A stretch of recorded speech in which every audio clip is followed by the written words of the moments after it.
Hoy me toca presentar a mi tocayo David Sol. Él es SR en Wiselife, él es ingeniero computacional y hoy nos va a dar una grandiosa plática que creo que le va a encantar a toda la gente que estuvo con nosotros hablando de serverless. Él es David Sol. Y bueno, él nos va a platicar acerca de DynamoDB, que es como recuerdan, es una base de datos no relacional, ya de valor. Pero bueno, voy a dejar al experto hablar. Aquí David va a platicarnos un poquito más. Y pues bueno, bienvenido. Gracias. Muchas gracias, compañero. Muchas gracias por estar aquí. Espero que la pasen muy bien. Esta plática es una plática muy personal sobre mi experiencia en las últimas, temo decirlo, décadas trabajando con bases de datos.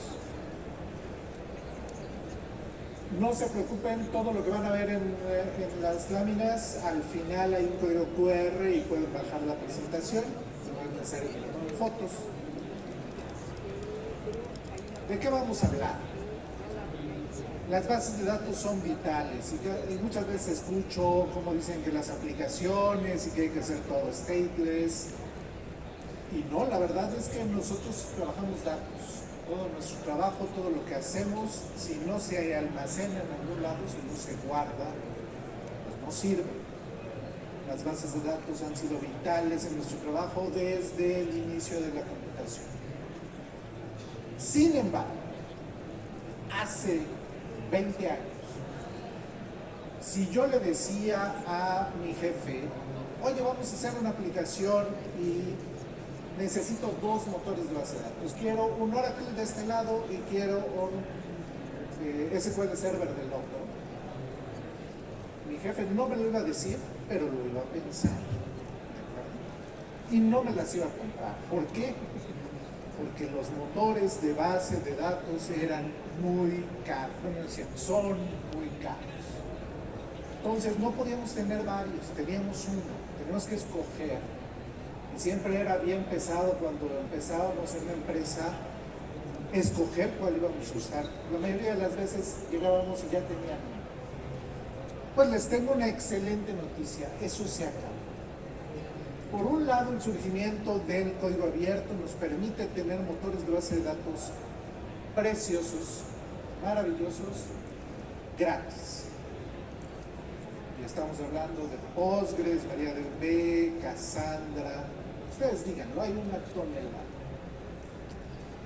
Por otro lado, ya no tenemos que limitarnos a uno.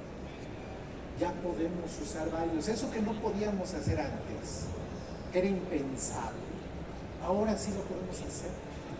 Es más, no todos nuestros motores de base de datos tienen que ser iguales, pueden ser diferentes. Ahora tenemos este buffet de opciones para escoger el que más nos gusta, para escoger el más adecuado para la situación en la que nos encontremos. ¿Quién me quiere decir qué es lo malo de tener este buffet de opciones? Tiene una desventaja. Bueno, te diría que es relativamente fácil porque sí sé, oye, qué tipo de datos quiero, pero hay un problema, ¿no? Y les voy a dar una pista. Durante décadas yo trabajé bases de datos SQL relacionales, otras veces tabulares, y la verdad es que los hacía cantar. Podía hacer esquemas de base de datos, modelados de datos preciosos. ¿Cuál es mi problema ahora? ¿Perdón?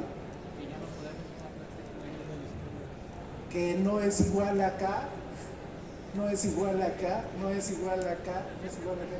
Todo lo que aprendí a través de décadas aquí no mapea directamente en todo esto. Ahora tengo que aprender todos estos motores de base de datos, si los quiero usar bien.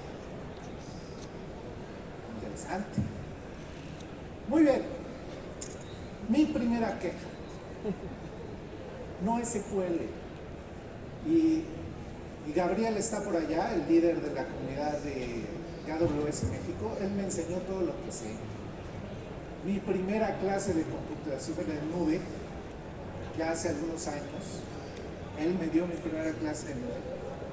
Y nos dice, por cierto, en las bases de datos hay algo que se llama NoSQL. Perdón, NoSQL, ¿por qué? O sea, si SQL funciona y funciona bien, lo hemos usado durante 30 años, ¿para qué queremos NoSQL? ¿Y qué es eso de NoSQL? Es el peor nombre que se le ha dado a una tecnología en mucho tiempo. ¿Bueno? Y nos lo dijeron en prepa, en lógica, no se definen las cosas con un negativo. Bueno, vamos a ponerle nombres a las cosas.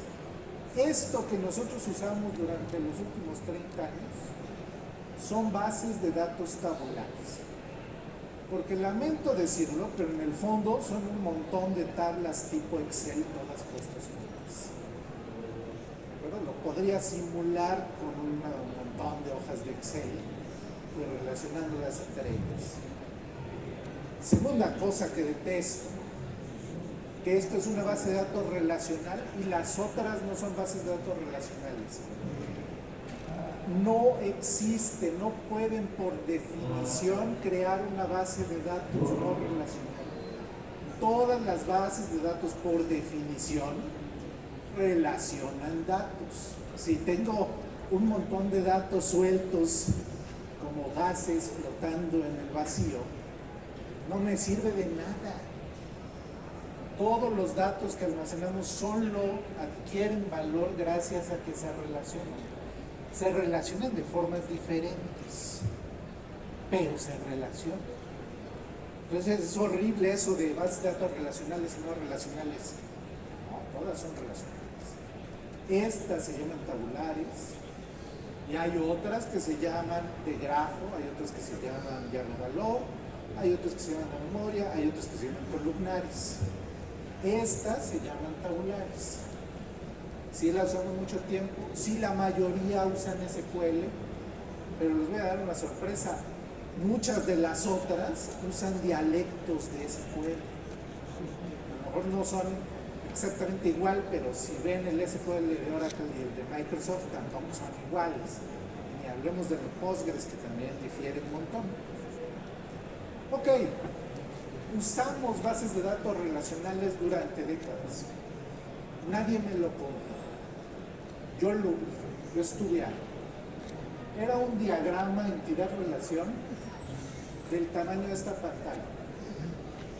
Eran 457 tablas. Era una obra de arte. Era belleza pura. Estaba hecho con conocimiento, con calidad, con estandarización. Era una maravilla. Y lamento que el 99.9% de la humanidad ve eso y no le entiende, no ve la belleza que tenía ese diagrama de relación. Al día de hoy, si tengo que diseñar una base de datos relacional, hay pedacitos que me los robo de ese diagrama, porque tenía unos patrones de diseño hermosos. Solo tenía un problema. Y el problema es que cuando tratabas de ejecutar la aplicación que usaba ese esquema, no corría. Caminaba o se arrastraba. Digamos que el diseño era muy bueno y había un problema en mi implementación. Y para los que son de mi generación van a entender el chiste, los demás no. No ayudaba que estaba programado en Visual Fox Pro. No sé si alguien lo conoce y dirá, sí, ok, ese era el problema. Podíamos hacer modelados de base de datos hermosos, perfectos, eficientes. El problema es que no escalaba. Al empezar a tener tantas decenas y centenas de tablas, el manejar toda esa información, el manejar todas esas relaciones, hacían que los sistemas fallaran. De hecho, en ese proyecto a mí me llevaron porque el sistema tan hermoso no funcionaba y era hazlo sucio para mi corte. cambia algo para que se mueva. ¿Qué es lo que hicimos en esa ocasión? Fue algo revelador para mí. Después de sufrir un semestre en la facultad aprendiendo normalización de base de datos, la solución fue desnormalizar la base de datos.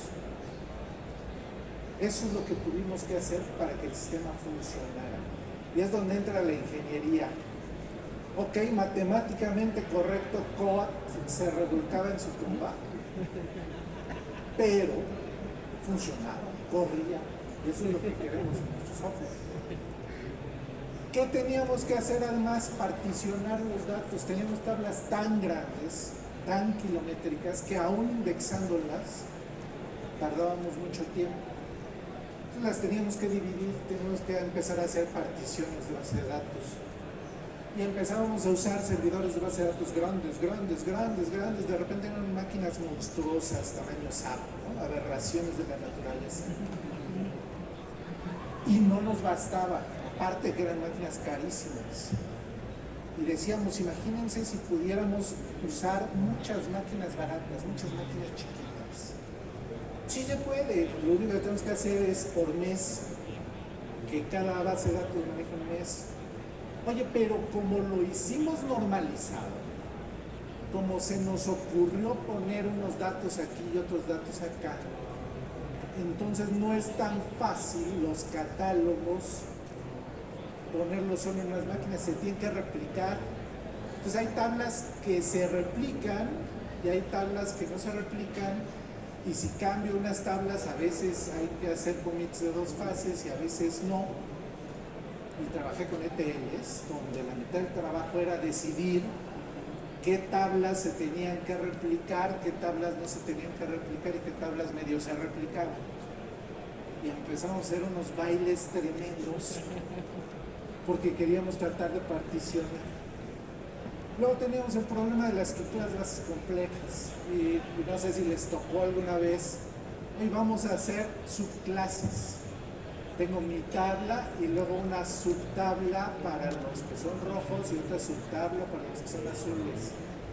Y hagan un query con eso y vean cómo les va. Y finalmente, el costo era carísimo. Y uno dice, pero yo pagaba mi motor de base de datos y ya. No, estos cuates no eran mensos. Siempre encontraron cómo vendernos soportes, parches, asesorías, versiones nuevas que no eran compatibles, que dejábamos consultorías. Era carísimo. El motor de base de datos era un componente fuerte del costo de la solución. Era impresionantemente caro. Lamento decirlo, en muchos lados sigue siendo tremendamente caro.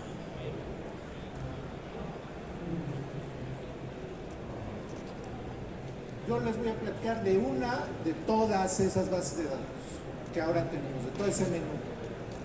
Y les diría, podremos hablar de Redis y bases de datos de memoria, son una maravilla, de Neptune y las bases de datos de grafos, que son bien interesantes, ¿no? Ahora la relación es lo importante y las entidades son, sí, también hay entidades. Cada una de ellas, las columnares, es otra bestia completamente diferente. Bueno, hoy vamos a hablar de estas, ya de valor, en particular de DynamoDB. DynamoDB es una solución que hizo AWS ante un problema. ¿Quién me quiere decir cuál es el problema de AWS? 2002. ¿Perdón? Okay. Tenían que expandir su tienda, pero lo que los estorbaba se llamaba Oracle. Ese era su problema. Oracle era muy caro y no les daba el ancho. Y dijeron, ¿saben qué? Necesitamos algo nuevo, necesitamos algo que no existe. Hagámoslo. Estamos hablando de antes que hicieran AWS. Deciden que necesitan un nuevo tipo de motor de base de datos. Porque necesitan, quizás por primera vez en la historia del mundo, una base de datos global. Una base de datos que pueda atender una aplicación que va a funcionar en todo el planeta al mismo tiempo, que va a estar atendiendo a un porcentaje importante de la población mundial, 24 horas al día, 7 días a la semana. No es que a nadie se le ocurriera porque no tenemos imaginación, no se había dado una necesidad tan grande, tan compleja tecnológicamente, y la solución fue hacer una base de datos nueva. Y la regla de esa base de datos es una consulta, un resultado. Voy a buscar una llave, me va a traer un valor. Olvídense inner joins, condicionales, transacciones, no. Una consulta, voy a pedir una cosa, me va a traer un resultado. Sin embargo, ese resultado es un documento JSON, es una estructura de datos flexible. Es decir, y que me perdone mi maestro de base de datos, puedo tener un campo con 2 valores adentro. Esto era una reprobada instantánea en la clase de base de datos. Puedo tener un campo que tiene varios valores y cada uno de esos valores está formado por varios valores. Mi maestro de base de datos se vomitaba y se desmayaba. Esto, el tener este tipo de estructuras complejas dentro de un registro, era lo primero que no teníamos que hacer en una base de datos tabular que queríamos que fuera normalizada. Ok, qué bueno, vamos a poner todo de cabeza. ¿Y qué gano con eso? Desempeño. Como voy por un valor, puedo particionar. Eso que no puedo hacer en las tabulares, dividir en muchas máquinas muy baratas, aquí sí lo puedo hacer. Y lo puedo hacer fácil y lo puedo hacer rápido. Puedo tener millones y billones y toneladas de registros y el tiempo de búsqueda es igual. No aumenta, sigue siendo el mismo. Y hay ahí una razón matemática que es los hashes para lograrlo. Pero el punto es que es muy fácil. Olvídense de los árboles B balanceados. No. Voy por un valor, traigo un valor, tiempo constante, independiente del tamaño del dominio de la llave. Maravilloso. Escalamiento horizontal. Olvídense de esos servidores bestiales con 2 fuentes de poder y arreglos rates redundantes para que no fallaran jamás, porque si fallaban ahí iban todos nuestros datos. No, ahora podemos usar hardware barato. Simplicidad.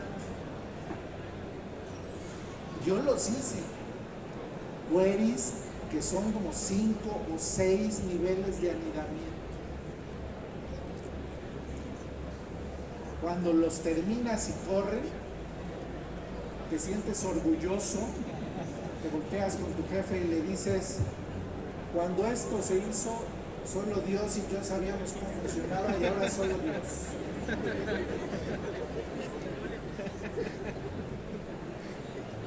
Cosa. Esto puede ser muy eficiente, muy barato para el tamaño de base de datos que vamos a tener. Comparado, pues siempre luego me molesta que dicen, esto es muy caro, muy barato. ¿Comparado con qué?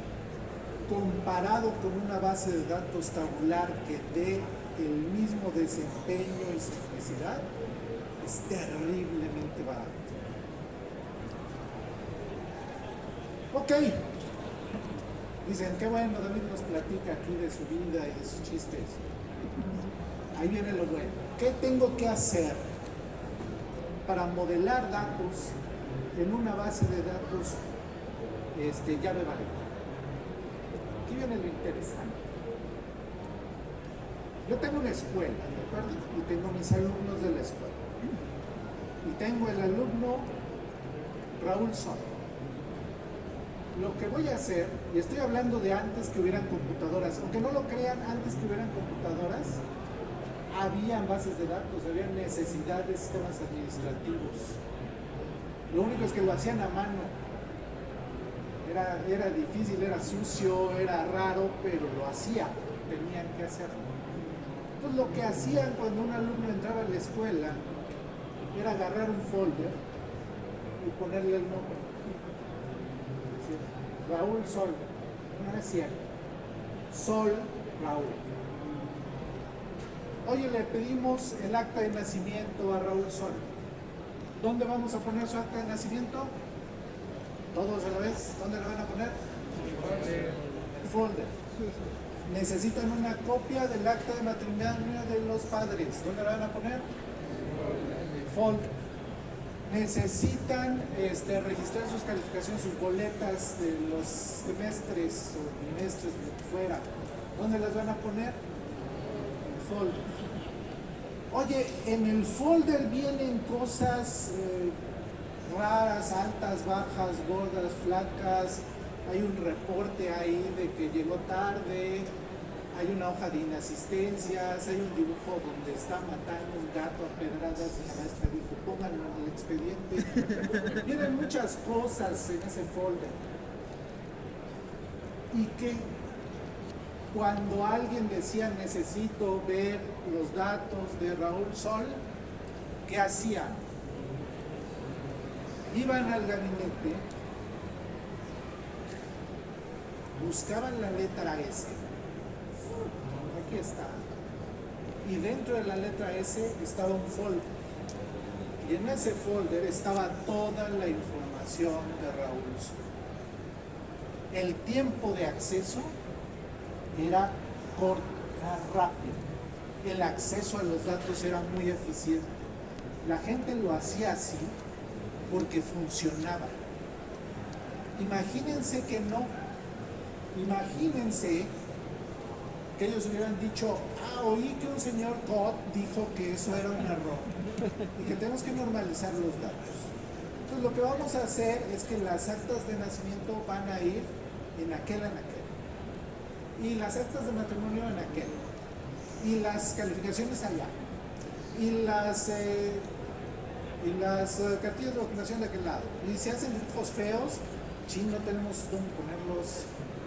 ¿Les ha pasado eso en un esquema relacional que de repente dicen, ese dato nunca lo pusimos? Ahora, ¿qué hago con él? Necesito crear otra tabla y otra relación. Eso también hubiera pasado en la vida real. Los hubieran corrido, hubieran dicho, estás enfermo. ¿Cómo vas a hacer eso de separar las cosas en pedazos? Oye, pero ¿qué pasa si quiero todas las boletas de un grupo? Bueno, a lo mejor voy a tener carpetas para cada grupo y voy a tener una copia de las calificaciones ahí, una copia. Porque voy a tener que mantener las copias, sí, pero no escribo las calificaciones a diario y sí las consumo mucho. Pues me conviene, aunque tenga que hacer copias. Por eso había un montón de papel carbón. Se preguntan por qué en el pasado había un montón de papel carbón. Era porque se copiaban las cosas para guardarlas en varios lugares, para poderlas acceder de forma rápida. Bueno, resulta, y no sé si alguna vez vieron el chiste aquel de que llevaban al niño a la escuela y a base de golpes le cambiaban la esfera en un cubo. Eso nos hicieron a nosotros en la escuela. A base de golpes nos convencieron que la forma natural de organizar la información estaba equivocada y que lo que deberíamos hacer es eso. Esto, normalizar los datos, es muy buena idea si su almacenamiento es muy caro. No sé si lo saben, pero yo sí los vi. Discos duros de este tamaño, de 10 megabytes, costaban un dineral. Un amigo mío una vez me dijo, es que si me despierto aquí en el site voy a pensar que estoy en una lavandería. Eran puras cajas blancas, grandotas que estaban así como cerradas. Esto es muy útil si su acceso a ese disco o a esas cintas es muy lento. Si estamos hablando que leer esos discos toma miles de veces más tiempo que lo que su procesador les toma, sí, minimizar la cantidad de datos y hacer que el acceso sea el menor posible es razonable. Cuando COD propone esto en los 70s, era muy razonable porque los discos duros y las cintas eran carísimos y eran muy lentos. ¿Qué año estamos? 2022, bienvenidos al futuro. Tengo, y déjenme presumirles, esta es mi laptop nueva. Es un Raspberry Pi. Eso que están viendo sale de aquí. Su fuente de poder es un banco de celular.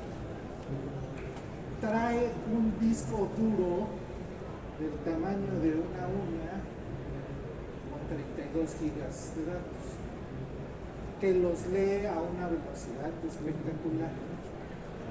Mi primera computadora cuando era niño tenía 1000 bytes de memoria y disponible menos porque el sistema operativo se comía un cacho.